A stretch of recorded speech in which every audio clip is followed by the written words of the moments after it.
A gente não vê movimentos de investimentos com orçamento para estar preparado. Então, a gente tem... Qual é a principal arma? A fé? A vontade? A crença?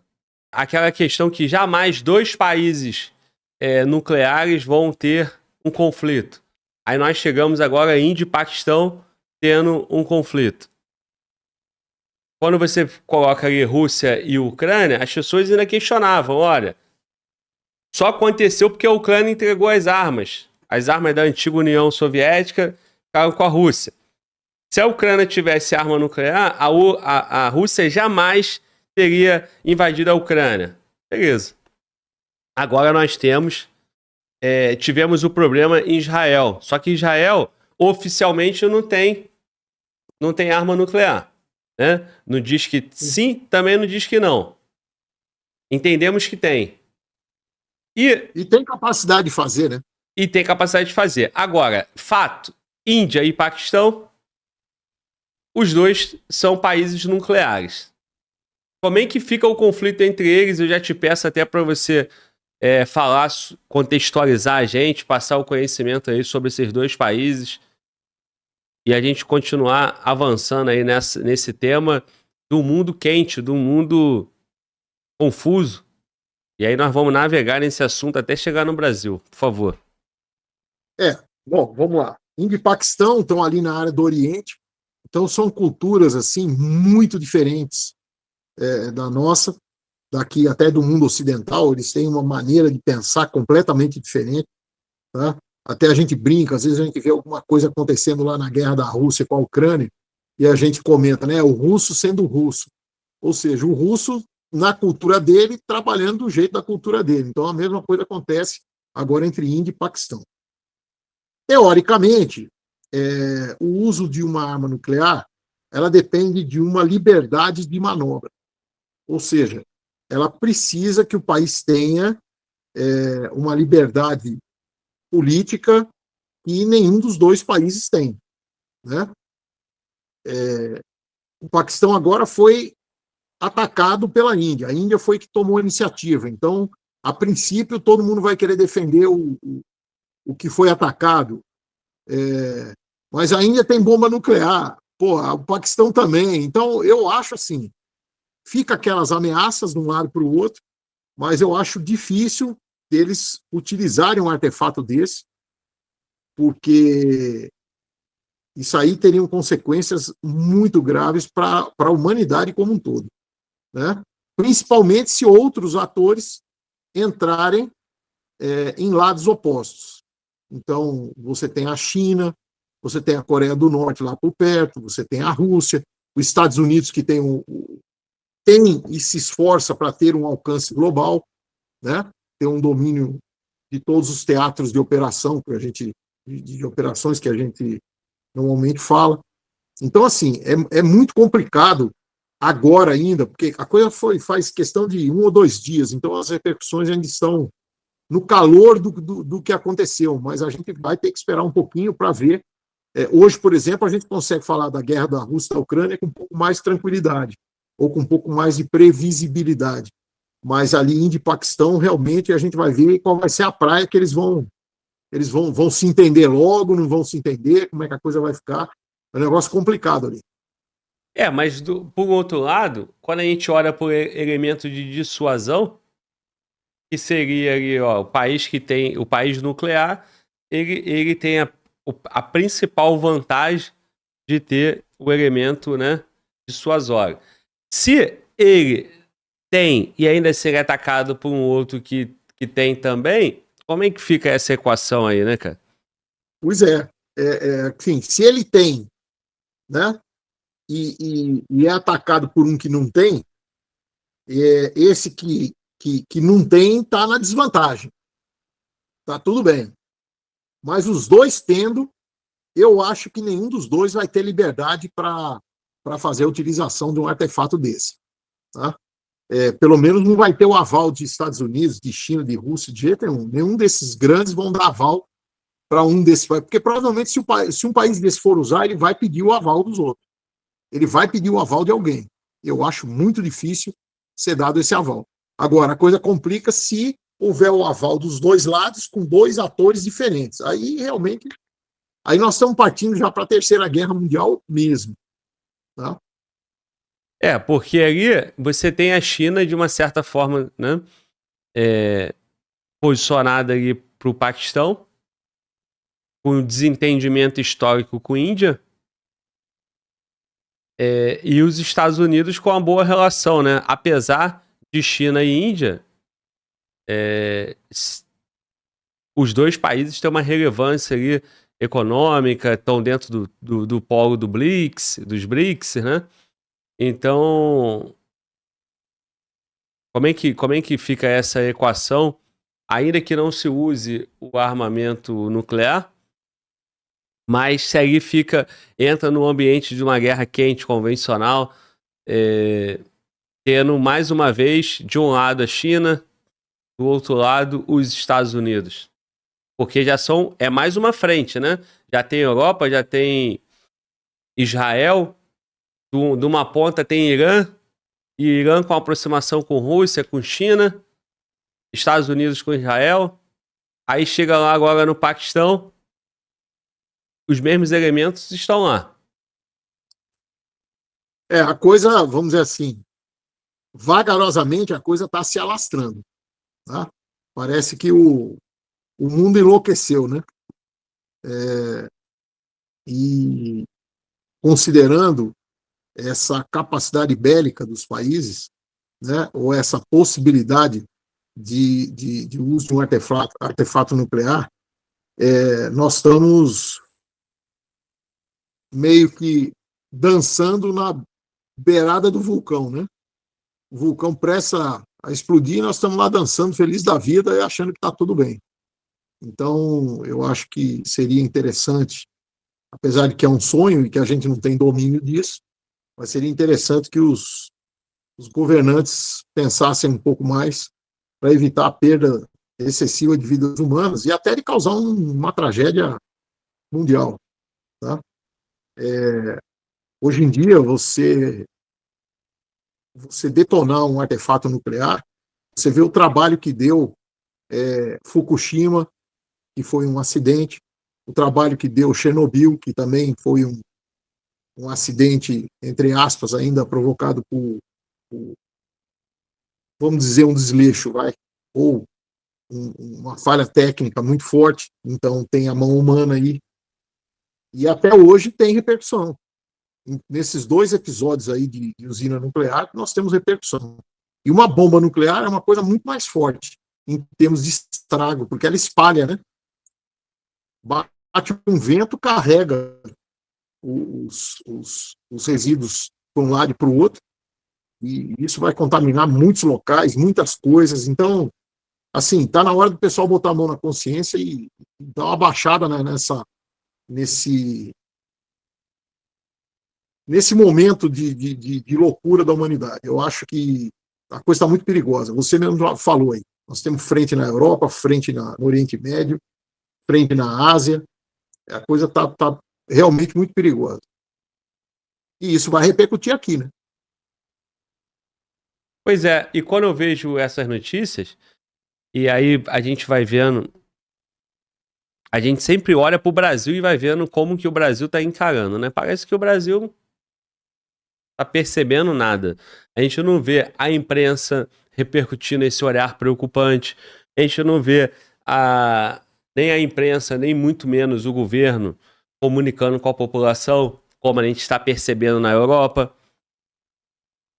A gente não vê movimentos de investimentos com orçamento para estar preparado. Então, a gente tem... Qual é a principal arma? A fé? A vontade? A crença? Porque sobrou mais o que pra gente, né? Torcer para não chegar aqui. A gente tem o Campeonato Brasileiro, né? Tem o Carnaval. Show da Lady Gaga no Rio de Janeiro. Show da Lady Gaga. Aí o pessoal fica discutindo a cor do vestido dela. Então, realmente, nós estamos precisando de pessoas sérias, líderes mais sérios, que realmente entendam o Brasil como potência. Eu falei numa outra vez que eu estive com você, eu falei, os gringos não têm medo da nossa situação atual, mas têm medo do nosso potencial. Porque nós temos um parque industrial relativamente grande, nós temos capacidades, mentes inteligentes para criar as coisas, e temos recursos. Falta, novamente eu vou repetir, falta vontade de fazer. Então, enquanto essa vontade não aparecer, ou se o povo não exigir, isso não vai acontecer. Agora, nós não estamos no foco nenhuma dessas confusões, a verdade é essa. Então, a América do Sul é um local meio calmo em relação ao resto do mundo. Então, não significa que nós não nos envolveremos, mas talvez os conflitos estão para cá na América do Sul estejam sendo guardados para depois. E por isso que os Estados Unidos já quer começar a abrir seus tentáculos, as suas asas, para não deixar a América do Sul cair, porque senão já está no quintal dele. Né? Então, com certeza, o americano vai fazer muita coisa aí para proteger a América do Sul de grandes confusões. Eu acredito nisso. Pois é, mas quando a gente olha os movimentos, a gente está vendo a América do Sul, ela tem uma tendência para a esquerda. A gente percebe, até pelo movimento dos BRICS, principalmente os últimos governos do Brasil, com um certo alinhamento ali com os países da América do Sul, o sonho do Mercosul, né, liderado pelo Lula.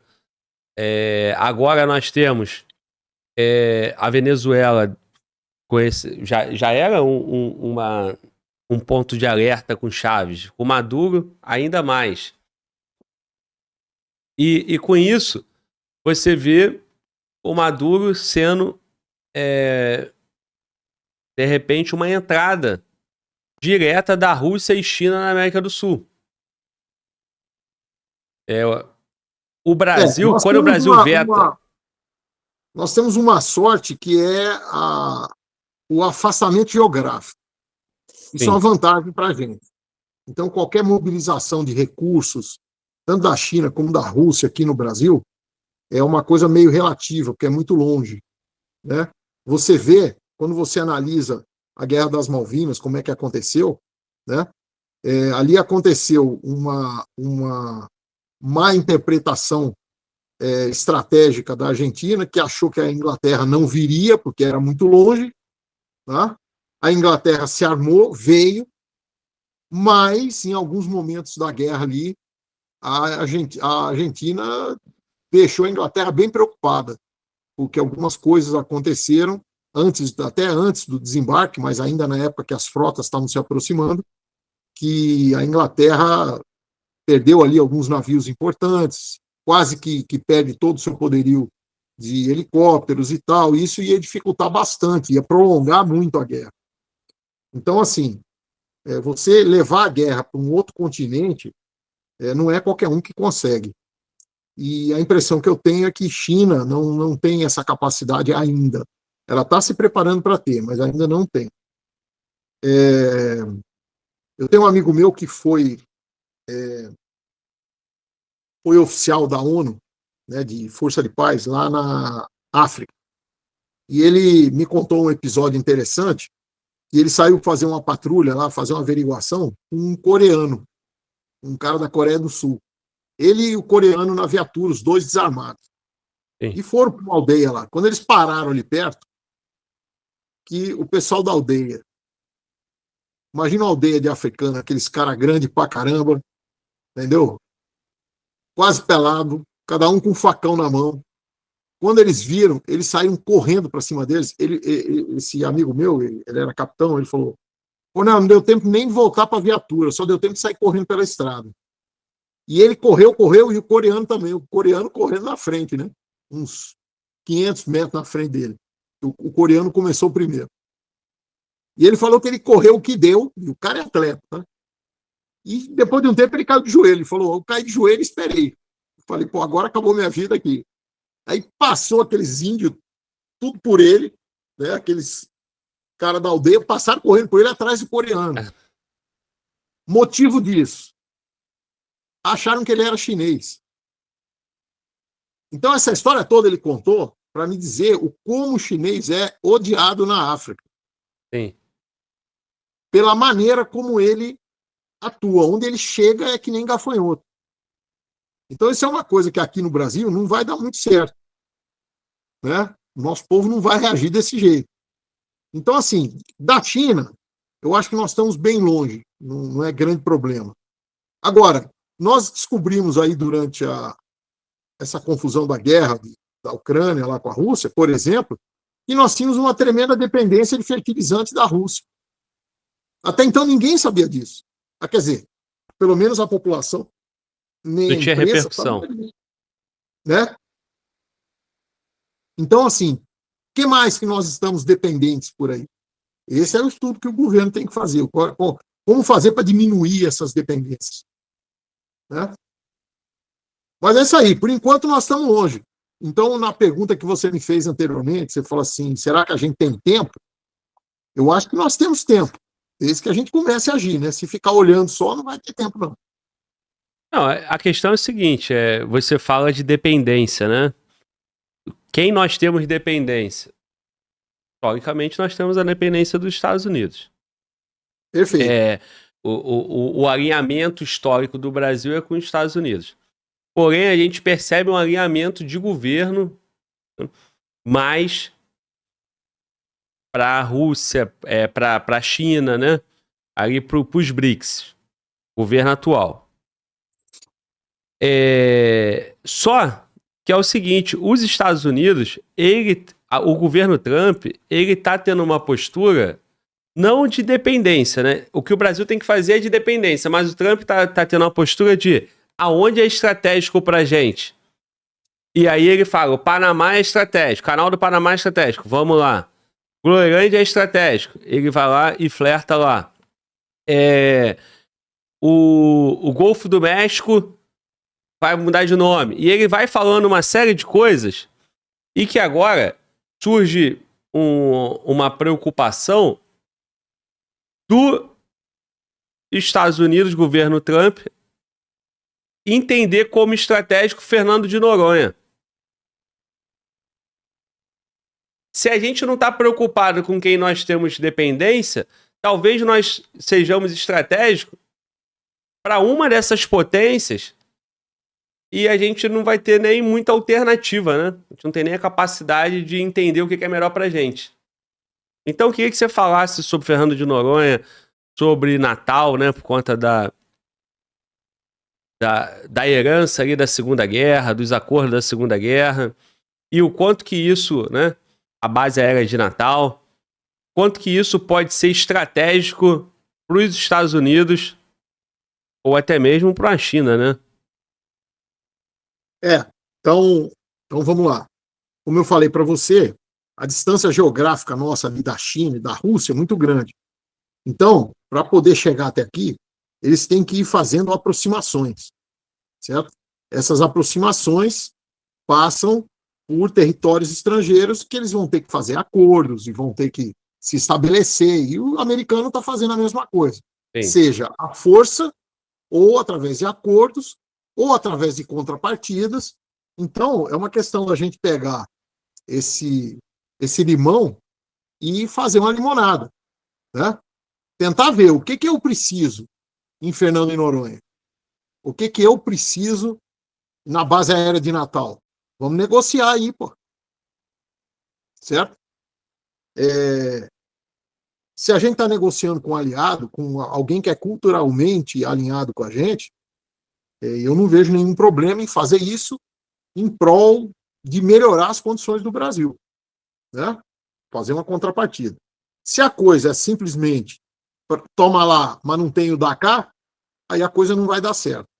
Eu já viajei para alguns países da Europa, não todos, mas eu viajei a alguns países da Europa, e eu viajei para os Estados Unidos. E eu tive uma sensação estranha, que, assim, na Europa eu senti, pô, que bacana, pô, países desenvolvidos, né? Infraestrutura bonita, infraestrutura funcionando, um povo sendo bem assistido. Idem nos Estados Unidos. Mas eu, sinceramente, me senti melhor nos Estados Unidos do que na Europa, por questão cultural, entendeu? Parece que assim, qual o ideal de vida do brasileiro? É alguma coisa parecida com os Estados Unidos, não vai ser igual parecido com o que tem na Europa, né? É questão cultural, os filmes que a gente assistiu, que a gente assiste até hoje, né? A influência da literatura, dos livros. Então, assim, o americano não é bobo, tá? Chinês, russo, esse pessoal também não. Inglês, muito menos. Então, França, Alemanha, todo esse pessoal fazem um jogo bruto em termos diplomáticos e em termos de interesses, né? Eu acho que nós temos que ter uma diplomacia mais atuante, como já foi no passado. A nossa diplomacia sempre foi muito respeitada, então que ela seja menos ideológica e mais profissional, que seja uma carreira que possa beneficiar o país e não o governo que está de plantão naquele momento. Isso são reclamações correntes aí no Brasil. E com essa diplomacia e com estudos estratégicos, a gente consegue fazer um bom trabalho. O Brasil tem condições de negociar bem. Apesar de não ser uma potência militar global, nós somos uma potência militar regional, mas não somos uma potência militar global. Já fomos, né? Já tivemos nos idos aí de 1910, 1909, por exemplo, nós já tivemos a terceira marinha mais poderosa do mundo, acredite se quiser. Era Reino Unido, Estados Unidos e Brasil. Né? Nós tínhamos 2 encouraçados gigantescos. Então, já tivemos nessa posição. E hoje em dia nós não temos condições de rivalizar em termos mundiais. Mal estamos conseguindo, a muito custo, com muito trabalho, muita dedicação da Marinha, da Força Aérea, do Exército, tomar conta do que é nosso, mas sem recurso, a coisa diminuindo. Como você falou, né, não tem importância, o governo não dá importância para a coisa, passamos por um período político muito controvertido, o prestígio das Forças Armadas, infelizmente, está embaixo, e aí os motivos todo mundo já conhece, mas isso é muito triste. Para o país é muito triste.